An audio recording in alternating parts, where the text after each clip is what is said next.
لیکن آپ کی منسٹری ڈاکٹر صاحب بڑی امپورٹنٹ ہے، کلائمیٹ چینج کی منسٹری، کنسیڈرنگ کہ انڈس واٹر ٹریٹی کو ہیلڈ ان ابیئنس کرنے کے بعد جو ہمارے پہ already we are in the top 10 ممالک جن کے اوپر کلائمیٹ چینج افیکٹ کر رہا ہے، آپ ہمارا پانی روکنے کی ٹرائی کریں گے انڈیا، تو انٹرنیشنل سطح کے اوپر تو انہوں نے اچھی خاصی بڑی وائلیشن کر دی نا. یہ ایک پینڈوراز باکس نہیں کھول دے گا کہ کوئی بھی ملک جب بھی چاہے یونیلیٹرلی کسی بھی معاہدے کو ختم کر دے، ہیلڈ ان ابیئنس کر دے یا سسپینڈ کر دے؟ کیا دنیا یہ الاؤ کر سکتی ہے کہ ایسا ہو؟ دیکھیے، پہلی بات تو یہ ہے کہ جس چیز کو ہم ابیئنس کہہ رہے ہیں، یہ کہہ رہے ہیں کہ انہوں نے ٹریٹی کو سسپینڈ کر دیا. اس ٹریٹی میں سسپینشن یا ابیئنس کی کوئی گنجائش ہی نہیں ہے. یعنی جو چیز ہو ہی نہیں سکتی اس کا ذکر کیا، اس کو ہم کیسے ریکگنائز کریں جس کی کوئی پاسبلٹی ہی نہیں ہے. ٹریٹی کے اندر 4 مختلف طریقہ کار دیے گئے ہیں. اگر دونوں ممالک میں کسی وقت اگر کوئی سٹریس پیدا ہو جائے یا کسی بات کے اوپر مفاہمت نہ ہو سکے تو 4 مختلف طریقہ کار ٹریٹی میں موجود ہیں. وہ چاروں استعمال ہو چکے ہیں پچھلے 50-60 سال میں، اور کامیابی کے ساتھ استعمال ہوئے. بہت سے فیصلے ہمارے حق میں ہوئے، کچھ 1-2 فیصلے ان کے لیے بھی فیوریبل ہوئے. اس کا مطلب ہے کہ یہ میکنزم کام کرتا ہے. اس میکنزم میں ہمیں بھی ریلیف ملتا ہے جب ہماری اوپینین جو ہے وہ زیادہ لیگل ہو، ٹیکنیکلی اسٹرانگ ہو. ان کو بھی 1 مرتبہ 2 مرتبہ ریلیف ملا ہے. تو ایک ٹریٹی جو کام کر رہی ہے، ایک ٹریٹی جس میں ابیئنس یا سسپینشن کی کوئی گنجائش نہیں ہے، وہ ختم ہی نہیں ہو سکتی. یہ تو پہلی ایک ٹیکنیکل میں نے آپ کو بورنگ بات بتائی. اب میں آپ کو اصل بات بتاتا ہوں. دیکھیے، اصل بات یہ ہے کہ آپ کو سوچنا یہ ہوگا کہ پانی ہے کیا؟ پانی اوریجن ہے کیا؟ یا پانی دریا ہے کیا؟ یا پانی بیسن ہے کیا؟ یا پانی تہذیب اور ثقافت ہے؟ یہ آپ کو فیصلہ کرنا ہوگا. اگر تو پانی اوریجن ہے اور ان کو یہ آپ مان لیں کہ دنیا کا ایک نیا طریقہ کار ہے کہ ٹریٹیز کے باوجود جو ملک اوپر ہو، یعنی جہاں سے پانی آ رہا ہو نیچے کی طرف، ڈھلوان کی طرف، اس کو یہ حق ہے کہ وہ دوسرے کا پانی روک لے. تو پھر آپ یہ یاد رکھیے کہ پاکستان اکیلا نہیں ہے. بھارت کا 1/3 پانی جو ہے وہ چین سے آتا ہے. تو کیا بھارت چین کو یہ حق دے رہا ہے؟ ان کی تو آپس میں کوئی ٹریٹی بھی نہیں ہے. تو کیا بھارت یہ حق دے رہا ہے چین کو کہ وہ ان کا سارا پانی روک لے؟ اگر یہ دریا ہے تو اس دریا کے ارد گرد کلائمیٹ ہے، انوائرمنٹ ہے.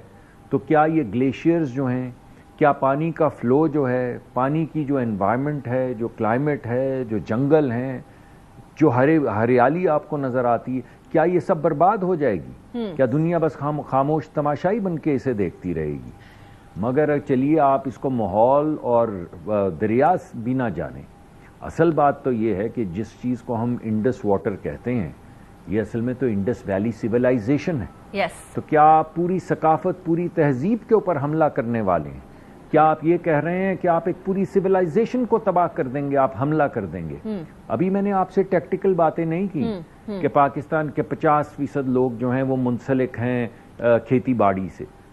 میں نے آپ سے یہ بھی نہیں کہا کہ پاکستان کی 25% جی ڈی پی جو ہے وہ پانی سے منسلک ہے. لیکن یور رائٹ، جی آپ بالکل ٹھیک کہہ رہے ہیں کہ سیویلائزیشن ہے. لیکن ڈاکٹر صاحب بس مجھے یہ بتا دیجیے گا، میں نے 2-3 جگہ پر یہ بات سنی ہے چائنا والی، کیا چائنا کو بھی پھر رائٹ ہے کہ وہ انڈیا کا پانی روک دے؟ کیا گورنمنٹ ٹو گورنمنٹ کوئی ایسی بات ہوئی ہے چائنا سے؟ کوئی اس طرح کی گفتگو بھی چل رہی ہے؟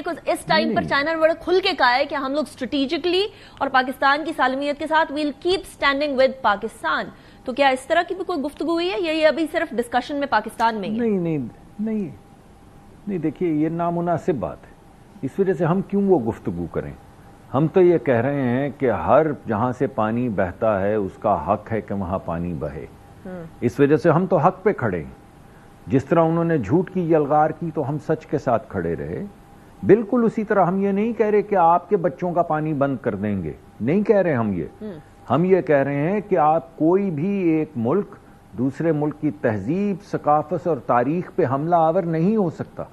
اور اگر حملہ آور ہوگا تو اس کے بہت سنگین نتائج نکلیں گے اور ایک پریسیڈنٹ سیٹ ہو جائے گا جس کو ڈاگ ایٹ ڈاگ ورلڈ کہتے ہیں.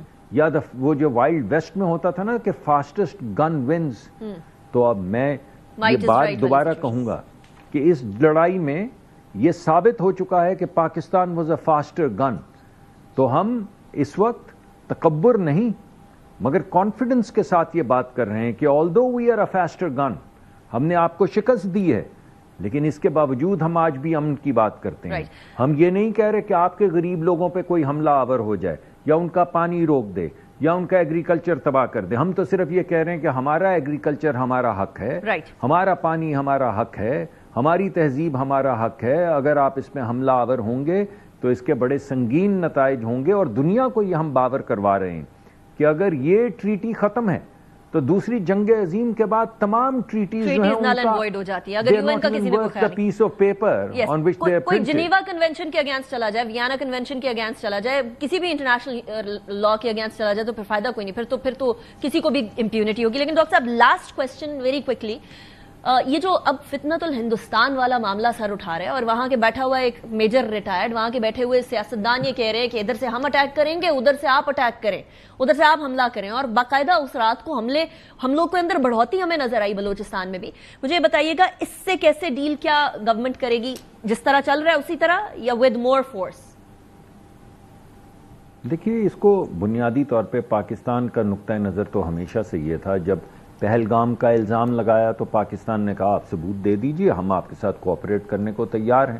انہوں نے کہا نہیں بھائی آپ کو ثبوت نہیں دیتے. ہم نے کہا اچھا چلیں چھوڑے, ہمیں مت دیجئے, آپ ایسا کیجئے کہ یونائٹڈ نیشنز کے کسی ادارے کو وہ ثبوت دے دیجئے, ہم ان سے کوآپریٹ کر لیں. انہوں نے کہا نہیں ان کو بھی نہیں دیں گے. ہم نے کہا اچھا ایسا کیجئے کہ آپ کچھ ممالک جن پہ آپ کو اعتماد ہے ان کو دے دیں ثبوت, ہم ان کے ساتھ بات کر لیتے ہیں. انہوں نے کہا نہیں یہ بھی نہیں کریں گے. تو ہم نے کہا اچھا چلیے ہم ایسا کرتے ہیں کہ جو بین الاقوامی صحافی اور ہمارے لوکل صحافی ہیں, غالباً آپ بھی گئیں, جن جگہوں پہ آپ نے کہا ہے کہ یہاں دہشت گردی ہو رہی ہے, ہم صحافیوں کو کیمروں سمیت لے جاتے ہیں. ایک دن میں تو ختم نہیں ہو سکتے کیمپس. تو اس کے باوجود جب انہوں نے ہم پہ جنگ کی اور مار کھائی اور شکست فاش ہوئی انہیں, تو پھر سوچئے ہم نے شروع میں کہا ڈائیلاگ, انہوں نے مار کھا کے کہا ڈائیلاگ, تو کیا فائدہ ہوا؟ کیا فائدہ ہوا اس خون کے بہانے کا؟ This is a very important point. ہم نے جو شروع میں کہا تھا جس سے ہم نے آغاز کی تھی امن سے, پوائنٹ پہ ان کو مار کھا کر کرنا پڑا. And we are not chest thumping over here. But Dr. Musaddiq Malik صاحب, thank you very much for joining me in the program. It was a pleasure. کی طرف جاتے ہیں, بریک کے بعد بات کرتے ہیں. اس پوائنٹ کے اوپر سارے متحد تھے, سارے سیاستدان متحد تھے. What to do next?